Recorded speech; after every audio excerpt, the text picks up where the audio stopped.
For millions of people, he's an icon, a silhouette you recognize in a second, a name that just means power. But the character of Mewtwo, a figure right at the very heart of the Pokémon phenomenon, might just be its most profoundly misunderstood creation. We all think we know his story, right? We've seen the power, the rage, the battles, but hiding just underneath the surface of this global icon is a message that, for so many of us, was never really delivered, a question that was never really heard. For a lot of us, especially outside of Japan, he was pretty much the perfect antagonist. A being with incredible psychic force, totally bent on world domination, and driven by this cold, calculated anger towards all of humanity. He fits so neatly into that classic supervillain mold, the kind of archetype that's perfect for a big blockbuster movie. His motive seemed pretty clear: get revenge and prove he's superior. And of course, he was. And for many, he still is. The absolute benchmark for strength in the Pokémon world. The final boss, a living weapon whose incredible power was the entire point of his existence. To catch him was to capture the very peak of strength itself. His whole identity was defined by his function, and that function was just to be the strongest. It's a simple story, and a really compelling one. Then you have the people who see him as a more sympathetic figure, a creature born into suffering who's just lashing out from a place of deep pain. Kind of like Frankenstein's monster, a tragic figure who deserves our pity just as much as our fear. A cautionary tale, really, about the dangers of playing God, where the creation turns on its creator, not because it's evil, but because it feels abandoned and totally confused. But here's the thing. Beneath all of these interpretations, the villain, the weapon, the monster, there's something else going on. Not an answer, but a question. A really deep philosophical question about what it means to exist. A question that wasn't really about power or revenge, but about purpose, identity, and the very meaning of life. A question that, for a huge part of the world, got lost in translation. To really understand Mewtwo, we have to start by understanding the world that dreamed him up. We can't just start with the character, we have to start with the culture. A world that, believe it or not, wasn't all about the bright, cheerful optimism we associate with Pokémon today. It was a world steeped in this quiet but profound anxiety about the future. So, the Pokémon franchise was born in the mid-90s in Japan. Now, this was a time of incredible technological breakthroughs, but it was also a time of deep cultural unease. The news was full of stuff about genetic engineering and cloning. Dolly the sheep was a huge global headline. But where some parts of the world saw promise, Japanese popular culture often showed this deep-seated anxiety about messing with the natural order. It wasn't really a fear of technology itself, but a fear of the consequences, of human arrogance. And this wasn't an accident. The director of the very first movie, Kunihiko Yoyama, said he saw Mewtwo's story as exactly that, a cautionary tale. It was an intentional message woven right into the fabric of the character. Mewtwo was basically designed to be a mirror, reflecting humanity's own arrogant ambitions and the potential for those ambitions to create something beautiful, powerful, and deeply, deeply tragic. And what's really fascinating is that this kind of existential questioning wasn't just about Mewtwo. The creative team, especially the late head writer Takashi Shudo, was really invested in exploring the very nature of the Pokémon world itself. Its rules, its reality, even its fragility. They were constantly pushing the boundaries of their own creation. You can see this perfectly in the scrapped plot for the third movie. Get this, the plan was to have a real-world Tyrannosaurus Rex fossil get discovered and then reanimated. This creature, a relic from our world, would then go on a rampage through the Pokémon world. And in doing that, it would force everyone, the characters and the audience, to ask some fundamental questions, like where are all the other animals in this world? Why does it work so differently from our own? It was a really bold, meta idea that just goes to show how willing the creators were to challenge the very foundations of their own universe. So it's from this anxious, questioning world that Mewtwo is born. But his origin story, when you get right down to it, isn't about a monster being born, it's about a product being manufactured. And that difference, that's the source of all his pain. Now, in the full version of the story, the one from the Japanese prologue that often got cut from international releases, Mewtwo isn't cloned alone. In another test tube, there's the disembodied consciousness of AI-2, or Amber-2 in the dub. She's the deceased daughter of his creator, Dr. Fuji. As these two young minds are developing, they communicate telepathically. She tells him about the sun and the moon, and even about tears.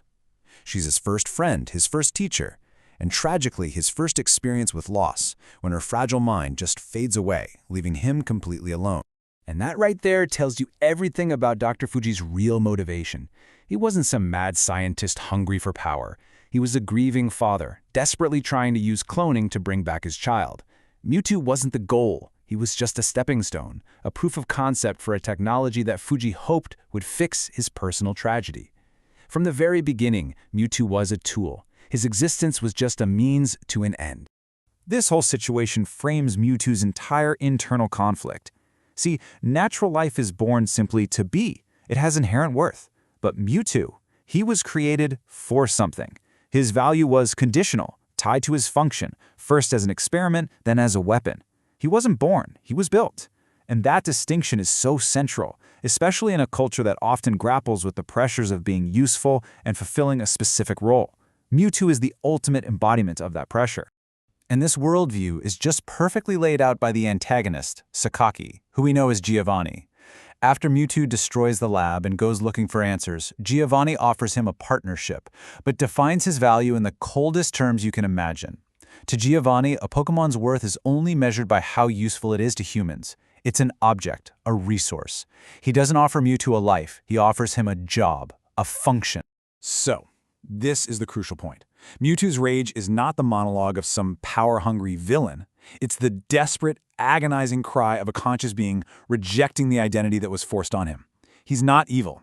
He is a slave breaking his chains, and his first act of freedom is to destroy the very world that defined him by that servitude. His violence is a violent rejection of purpose itself. And once you understand that, the entire final act of the film is transformed. That climactic battle on New Island isn't just a physical fight between powerful creatures anymore. It's a violent, desperate physical manifestation of a philosophical crisis. It is a war for the right to define your own self. When Mewtwo confronts the trainers he's gathered, his real goal comes out. He doesn't just want to beat them, he wants an answer. His whole cloning experiment isn't just to build an army, but to test a theory about identity. He's asking the first, most fundamental question: who am I? Am I human? Am I a Pokémon?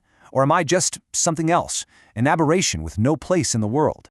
And this, of course, leads to the second, maybe even more painful question. Why am I here? If my purpose was given to me by my creators, and I reject that purpose, then what is my reason for being? What meaning can a life possibly have when its very creation was just a means to someone else's end? This is not a villain's threat. It's an existential cry for help. These are his actual words from the original script, and they are just searing. He's not just lashing out at his captors, he's lashing out at the very fact that he exists at all. He's rejecting his own creation. This is an idea that is so much darker and more profound than a simple desire for power. It's this antinatalist rage, the ultimate rebellion against a life he never asked for. Now, in the shadow of Mewtwo's crisis, the film does something really clever. It gives its hero, Ash, his own little identity crisis. As the original Pokémon and their clones are fighting each other to the point of utter exhaustion, Ash's role as a Pokémon trainer, someone whose whole identity is based on making Pokémon fight, it becomes meaningless. It even seems cruel. To stop the battle, he has to abandon his identity, stop being a trainer, and become a sacrifice, literally throwing himself between the two warring sides. And this just brilliantly illustrates the film's true message. Ash isn't saved by some powerful attack or a clever strategy. He's brought back to life by the tears of the Pokémon. And this is crucial. It's not just the original Pokémon who cry. Their clones do too.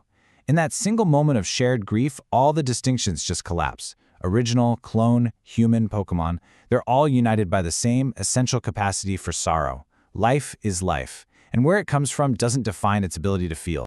For Mewtwo, seeing this is a revelation. He finally has a glimpse of an answer. But this profound message, that it's shared experience, not origin, that defines worth, well, that wasn't the message most of the world actually received. You see, when the film was dubbed for international audiences, some key changes were made. Those deep, existential questions, they were softened or sometimes removed entirely.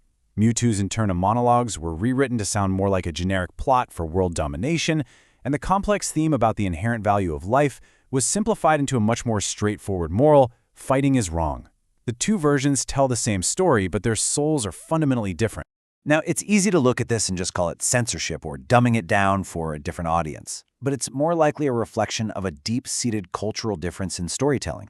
Japanese popular media, even stuff for younger audiences, has a much higher tolerance for philosophical ambiguity and, well, unresolved existential questions. Western children's entertainment, on the other hand, has historically preferred clear-cut morals and definitive good versus evil stories. And the result was this profound disconnect. The international audience largely heard the familiar beats of a supervillain's speech about power and revenge. The Japanese audience heard the agonizing plea of a philosopher grappling with the deepest questions of consciousness and purpose. One was a character, the other was a question made real. One was edgy, the other was in pain. And all this brings us back to the original film's quiet, deeply Japanese conclusion. It's an ending that doesn't offer a big, triumphant answer, but instead a kind of gentle, humble acceptance of ambiguity. And it's why Mewtwo's story feels so specific to the culture that created him. You know, there's this subtle but really significant difference in how many Western and Japanese stories approach the act of creation. Western stories often frame it as this triumphant act of genius, the brilliant scientist, the visionary inventor. But in many Japanese stories, creation is a burden. It carries with it this immense weight of responsibility, a focus on unintended consequences, and a deep skepticism towards anyone who would try to play God. And that is exactly what Mewtwo is. He's not the answer to the film's questions, he is the living embodiment of the question itself. His whole purpose in the story isn't to resolve his crisis neatly, but to represent that eternal, often painful, struggle for meaning in a world that doesn't just hand one to you. He is a walking, talking existential crisis. In the film's final moments, after Mewtwo has left and erased everyone's memory of what happened, Ash wonders aloud why they're even there. In the original Japanese script, Misty's response is so simple, so understated, and so profoundly existential. She just says, "Sa, irun dakara irun desho ne," which translates roughly to, well, we're here, so we're here. And that's it. That is the quiet thesis of the entire film. The search for some grand external purpose is pointless.